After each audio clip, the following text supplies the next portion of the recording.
السلام عليكم أصحابتي soo dhawaada waa degan channel maanta waxaa idiin hayaa sheeko aad u macaan badan wiil youtuber ah sheekadiisa in kaga sheekeynaya waa wiil dhalinyaro ah oo reer Kuwait ah oo lana yiraahdo Xasan Suleymaan balse loo garan og yahay Abu Falah waana Soomaali Kuwaiti wiilkan dhalinyarada ah ayaa hadda gaaray 11 milyan oo subscribe dhanka YouTube-ka ah wiilkan sidoo isagu sheegay taariikhdu markay ahayd 2 bisha 8 2016 maalintaas waliba waqti duhur ah buu bilaabay YouTube-ka waxaana ku dhaliyay arrimo ay ka mid yihiin inuu waayo lacag uu heer jaamacadeed ku galo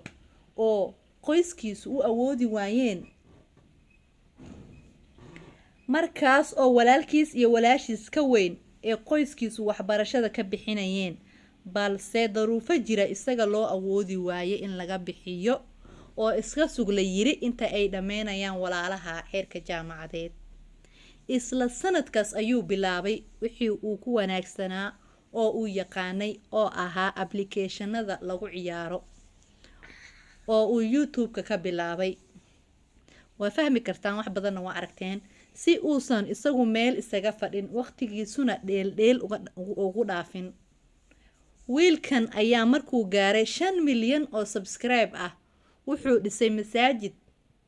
isaga iyo taageerayaashiisa subxaanallah sidoo kale wuxuu dhisay ceel biyood weyn mid kamid ah wadamada saboolka ah markuu gaaray 6 milyan wuxuu u iibshay walaashiisa gaari sidoo kale wuxuu hadiyado qaali ah u iibshay dhammaan qoyskiisa markuu gaaray 7 milyan ee subscribe ah wuxuu jebiyay rikoor cusub oo bariga dhexe ah wuxuu dadka ku xiran qaar ka mid ah siiyay hadiyado markuu gaaray 8 milyan wuxuu waxbarasho geeyay 8 arday oo heer dugsi iyo heer jaamacadeed isugu jira isagana jeebkiisa ka baxshay lacagtaas markuu gaaray 9 milyan wuxuu kafaalo qaaday nolosha 9 agoon ah wuxuuna u gaday saaxiibadiisii yaraantiisii 20 iPhone wuxuu kaloo siiyay walaalkiisii ka weyn gaari isaguna wuxuu iibsaday gaari gaar u ah wuxuu gaaray 10 milyan isla bishan Abu Falah wuxuu ugu deeqay daaweyn lacag la'aan ah 1,000 qof oo indhoolayaal ah wadamada saboolka hadda wuxuu sii marayaa 11 milyan iyo ka badan oo subscribe ah arinta xiisaha badan waxay tahay in ku dhawaad 5 milyan iyo ka badan oo subscribe ah ay sanadkan sii dhamaanaya oo coronavirus ku socday barihiisa YouTube-ka soo raaceen bartiisa YouTube-ka ay soo raaceen iyo barihiisa kale ee social media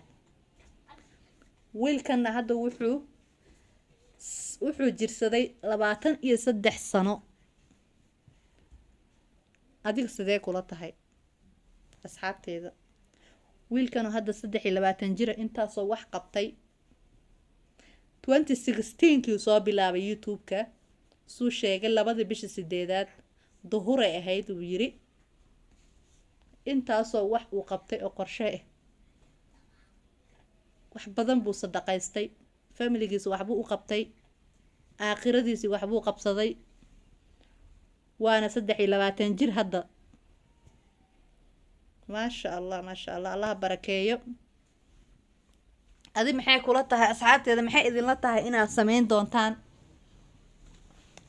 qof walba waxa haboon inuu wuxuu qaban lahaa uu meel ku qorto step suu u qabto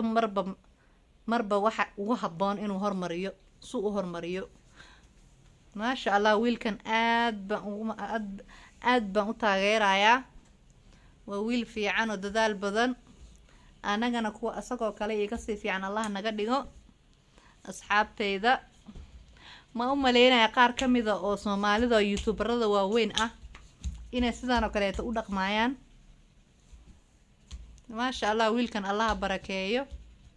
saxaabteeda videoga intaasaan kusoo koobayaa khayra idiin dhaafay bye bye share garee subscribe saara ehelkiina la wadaaga